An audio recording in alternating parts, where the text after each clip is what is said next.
अहम खबर यह है कि साहिवाल टीचिंग अस्पताल में प्रोटोकॉल ना मिलने पर लीगी एमपीए की फैमिली आपे से बाहर।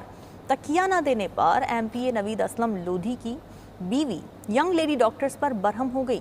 एमपीए की बीवी का बेडशीट तब्दील करने और टिश्यूज भी देने का हुक्म। एमपीए के दबाव पर ट्रेनिंग डॉक्टर्स आयशा और किरण को मुअत्तल किया गया है। इंक्वायरी से कबल ही दोनों डॉक्टर्स की ट्रेनिंग का अमल भी रुकवा दिया गया। इस सूरत हाल बारे तफसील जानेंगे नुमाइंदा साहिवाल राव अतीक से। अतीक बताइए। जी, साहिवाल टीचिंग हॉस्पिटल साहिवाल में प्रोटोकॉल ना मिलने पर लीगी एमपीए नवीद असलम लोधी फैमिली आपे से बाहर हो गई। उनकी सास का एमआईआर होना था, तो तकिया ना देने पर एमपीए नवीद असलम लोधी की बीवी यंग लेडी डॉक्टर बरहम हो गई। एमपीए की बीवी ने पैड शीट तब्दील करने और टिश्यू भी देने का हुक्म दिया। एमपीए के दबाव पर ट्रेनी डॉक्टर आयशा और किरण को ट्रेनिंग से भी हटा दिया गया और इंक्वायरी से कबल ही दोनों डॉक्टर्स की ट्रेनिंग का अमल भी रुकवा दिया गया है। मामला जो है वो जीटी कमेटी को भी भिजवा दिया गया है, जो डॉक्टर्स की ट्रेनिंग ख़त्म भी कर सकती है। अल्ट्रासाउंड वाले कमरे में पर्दे का भी जो एमपी हैं उनके एहलिया का मौक़िफ़ है कि अल्ट्रासाउंड वाले कमरे में पर्दे का कोई इंतज़ाम नहीं था और वालदा का अल्ट्रासाउंड कराने अस्पताल गई। मुलाजमा और गार्ड मेरे साथ थे, उनसे भी बदतमीजी की गई। पेचर पर तकिया भी नहीं था। मैंने वालदा के सर के नीचे हाथ रखा हुआ था। मरीज़ा के लिए टिश्यू और तकिया तक मैसर नहीं था। जबकि नवीद असलम लोधी का कहना है कि मैंने कोई दबाव नहीं डाला, मुझ पर सिर्फ प्रोपेगेंडा किया जा रहा है।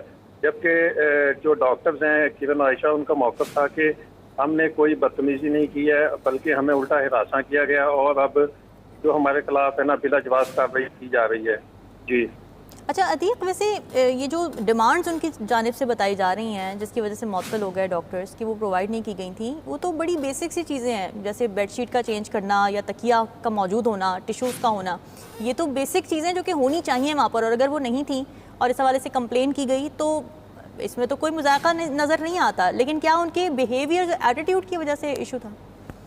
जी, इब्तदाई तौर पर तो यही बताया जा रहा है, जबकि जो ट्रेनी डॉक्टर्स हैं उनका कहना है कि ये तकिया देना और बेड शीटें तब्दील करना हमारा काम नहीं है, ये वार्ड सर्वेंट और नर्सिस वगैरह का होता है। लेकिन ये डिमांड हमसे की जा रही थी, इस वजह से ये मामला खराब हुआ। सही।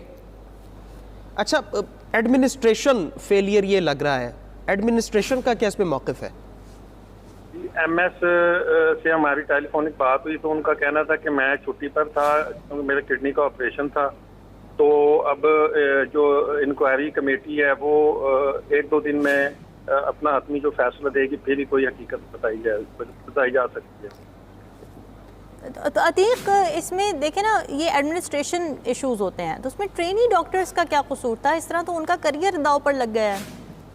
ये बिल्कुल जो जिन्हें ट्रेनिंग से रोका गया है, डॉक्टर आयशा और डॉक्टर किरण, उनका यही कहना था कि हमें बस एक कुर्बानी का बकरा बनाया जा रहा है। जो असल जिम्मेदारान हैं, जिन्हें ये जो हेड करते हैं, ये मामला उनको देखना चाहिए, लेकिन हमें ही कार्रवाई का निशाना बनाया जा रहा है और इस सिलसिले में ना मेरिट को मलूज़ खातर नहीं रखा जा रहा। सही, ठीक है, बहुत शुक्रिया।